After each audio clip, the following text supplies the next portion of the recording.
Et on va continuer à se faire plaisir justement en allant au Maroc pour des vacances loin des bords de l'océan ou des villes à la mode, avec la vallée du Dadès, au cœur de l'Atlas, un haut lieu de promenade entre casbah traditionnels, paysages aux couleurs somptueuses et légendes locales.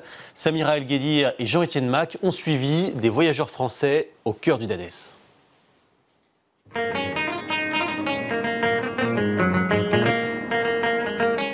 Il n'y a pas grand monde qui vit à l'intérieur, c'est à cause de la pluie.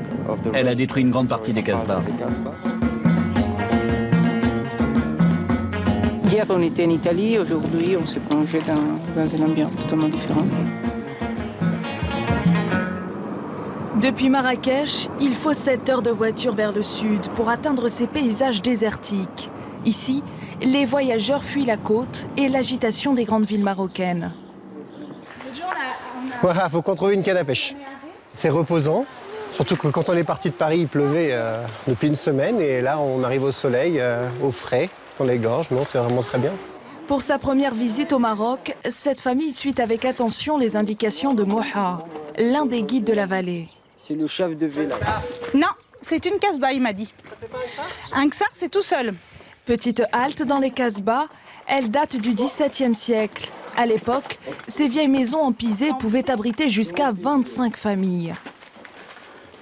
Ça nous redonne certaines valeurs, que le matériel n'est pas si important que ça, même si certaines personnes auraient besoin de plus.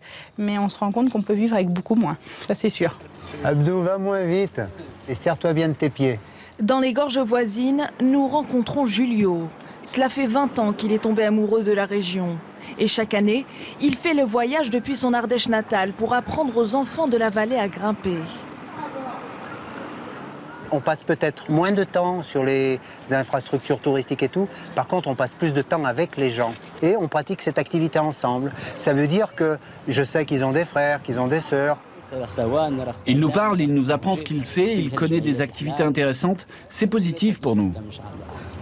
Chaque année, de plus en plus de vacanciers choisissent ce tourisme alternatif, à la découverte de paysages envoûtants, intrigants, des aventuriers qui sans doute rencontreront Saïd, un personnage dans la vallée. Il faut être une chèvre pour pouvoir remonter là. C'est pour cela que chez nous ici, les nomades, ils ont seulement les chèvres.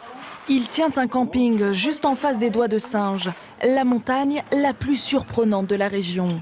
L'histoire, il la connaît par cœur. Il la raconte aux touristes de passage. La montagne représente les invités d'un mariage qui aurait mal tourné dans la vallée. Ils ont mangé, ils dansent, mais le reste de la nourriture, ils l'ont balancé nulle part et tout. Et Dieu, il n'était pas content, il les a pétrifiés. Les légendes, les montagnes aux noms aussi incroyables que leur forme, les châteaux de sable majestueux formés par les casbahs. La vallée regorge de surprises pour les curieux.